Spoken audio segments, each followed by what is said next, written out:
Free होकर आप आ जाइए, हम आपसे बात तो करना चाहेंगे ना। हाँ सर, बिल्कुल सर, बिल्कुल। आप आधे घंटे में आ जाइए, मैं इधर ही हूँ। ये जो कैमरे पर दिख रहे हैं, ये हैं कांग्रेस ओबीसी सेल के राष्ट्रीय चेयरमैन कैप्टन अजय यादव, और फोन पर जिनकी आवाज सुनाई दे रही है वो है नूंह के डीसी धीरेन्द्र खड़गड़ा।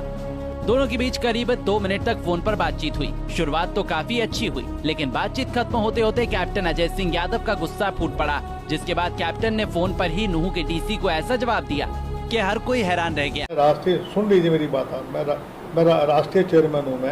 राष्ट्रीय चेयरमैन हूँ मैं 3 दफ़ा मिनिस्टर रह चुका हूँ। रेस्ट हाउस में हम बात कर सकते हैं बैठ के। आप मुझे वहाँ बुला रहे हैं, चलिए ठीक है, वहाँ तो मैं नहीं आऊँगा। आपने आना है ये नहीं बताइए, ठीक।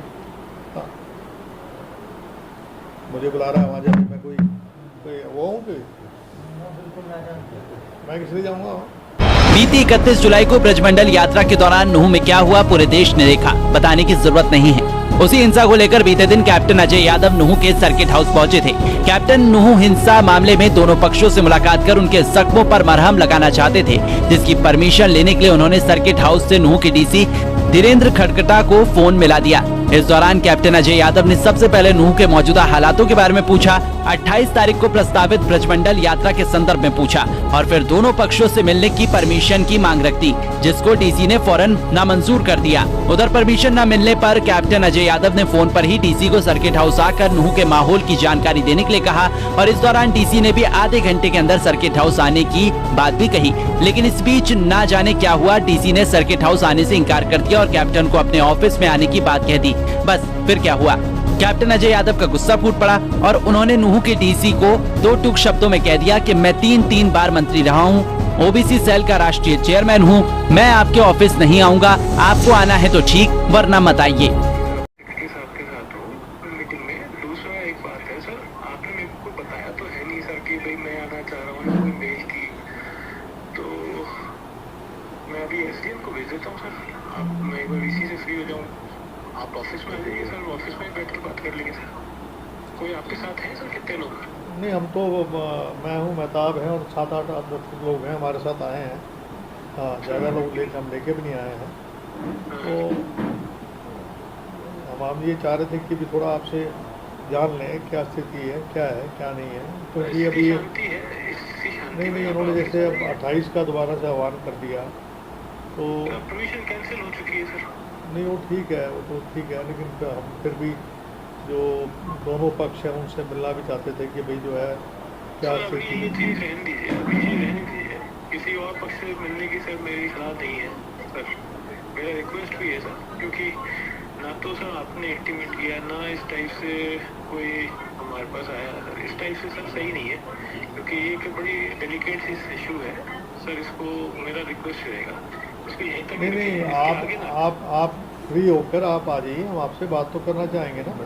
हाँ सर, बिल्कुल सर, बिल्कुल सर। आप आधे घंटे में आ जाइए, मैं इधर ही हूँ। ठीक सर। राष्ट्रीय, सुन लीजिए मेरी बात, मैं राष्ट्रीय चेयरमैन हूँ। राष्ट्रीय चेयरमैन हूँ मैं 3 दफ़ा मिनिस्टर रह चुका हूँ। रेस्ट हाउस में हम बात कर सकते हैं बैठ के। आप मुझे वहाँ बुला रहे हैं, चलिए ठीक है, वहाँ तो मैं नहीं आऊँगा। आपने आना है ये नहीं बताइए, ठीक। हाँ,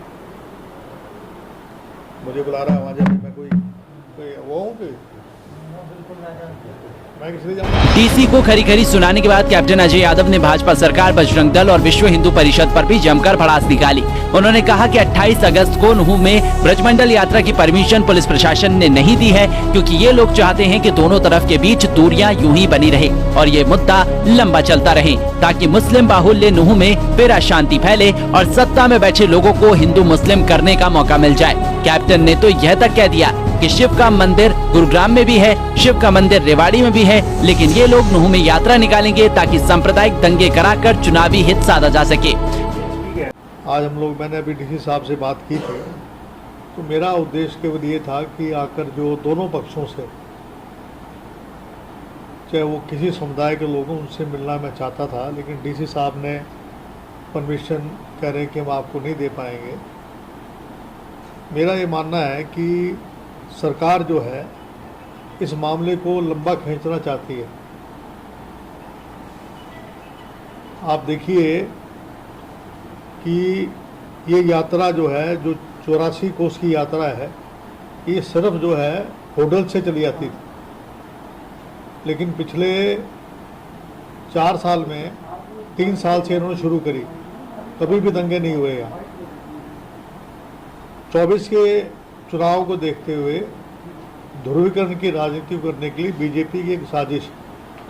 वो चाहते नहीं कि हिंदू मुसलमान जो है मिलकर रहें, भाईचारा बना रहे। और जिस तरीके से सोशल मीडिया पे सारी बातें मुखर थी और जिस तरीके से एक दूसरे के बारे में जिस प्रकार की जो बातें मीडिया सोशल मीडिया पर आती, वो साइबर क्राइम को भी मालूम था और ये भी मालूम था कि यहाँ टेंशन है। उसके बावजूद भी एडमिनिस्ट्रेशन जो है ना पुलिस फोर्स रखी यहाँ, ना पैरामिलिट्री फोर्सेस बुलाए और खुला छोड़ दिया, जिससे कि यहाँ पर मेवात में 75 साल में पहली दफ़ा इस प्रकार की घटना हुई है। तो जिसको मैं ये कहूँगा कि ये मकसद जो है इनका ना स्कूल बनाने का है, ना इनको यूनिवर्सिटी बनानी है यहाँ पर, ना यहाँ रेलवे का ट्रैक बनाना है। ये केवल ये चाहते हैं कि भाईचारा बिगड़े।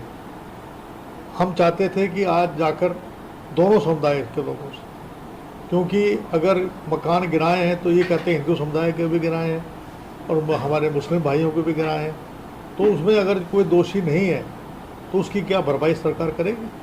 जो दोषी नहीं थे, जिनको बगैर नोटिस के, चाहे हिंदू समुदाय से हों, चाहे हमारे मुसलमान भाई हों, मेरे भाई हों, जिनके मकान में गिराए हैं, तो हम चाहते थे कि लोगों से, जो यहाँ के जो व्यापारी हैं, उनसे बात करें और उनसे एक ही हम अनुरोध करें कि आप लोगों ने यहाँ रहना है।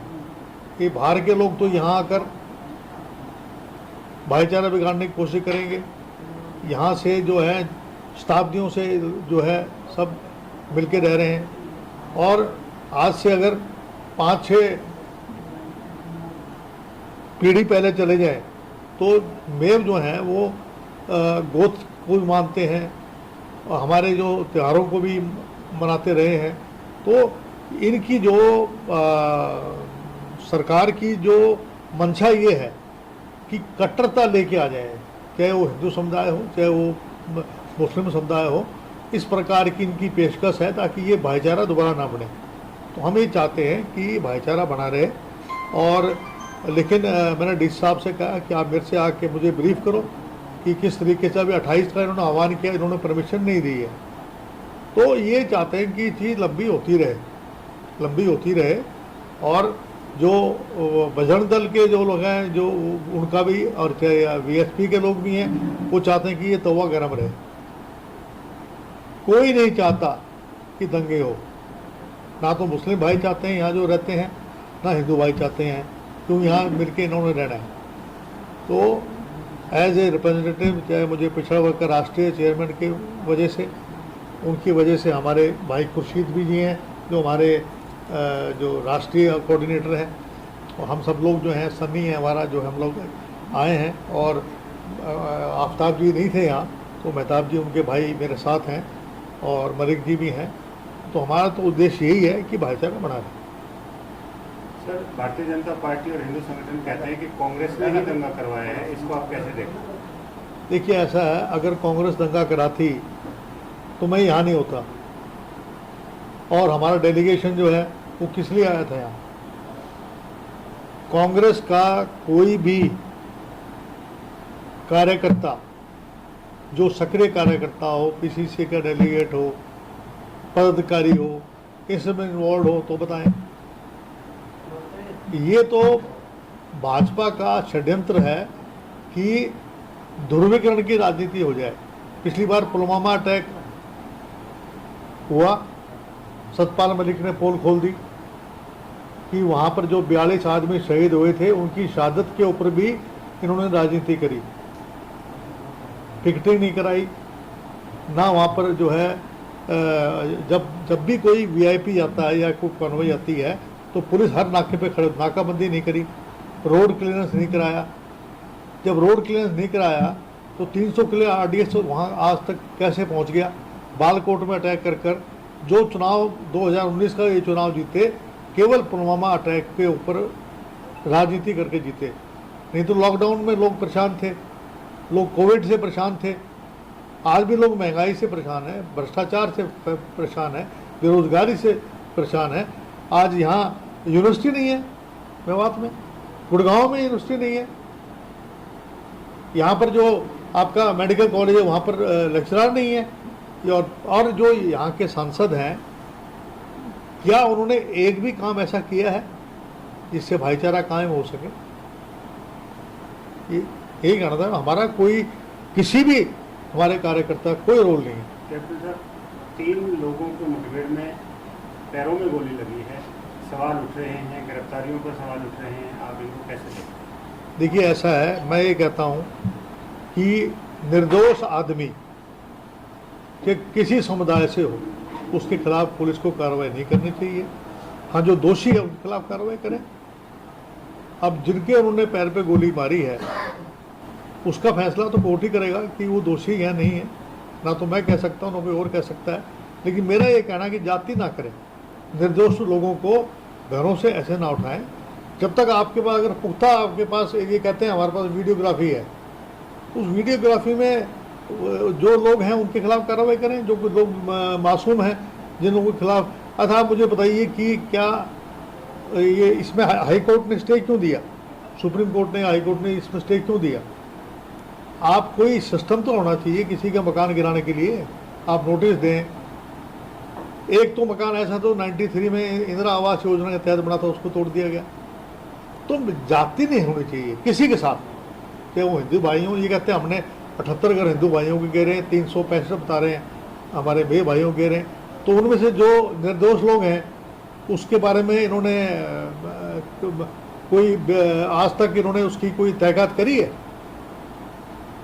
कैप्टन साहब, बीएचपी कह रही है कि हम यात्रा 28 को हर हाल में निकालेंगे, लेकिन जिला प्रशासन कह रहा है कि G20 की मैं तो कह रहा हूँ, और मैं तो कह रहा हूँ कि ये एक बार निकाल ही देना यात्रा, ताकि ये मामला खत्म हो। अपने पैरामिलिट्री फोर्स लगा के पानी चढ़ा के चले जाएं। इस मामले को ये चाहते हैं कि मामला लंबा चलता रहे। आप मुझे बताओ, क्या शिव का मंदिर गुड़गांव में नहीं है क्या?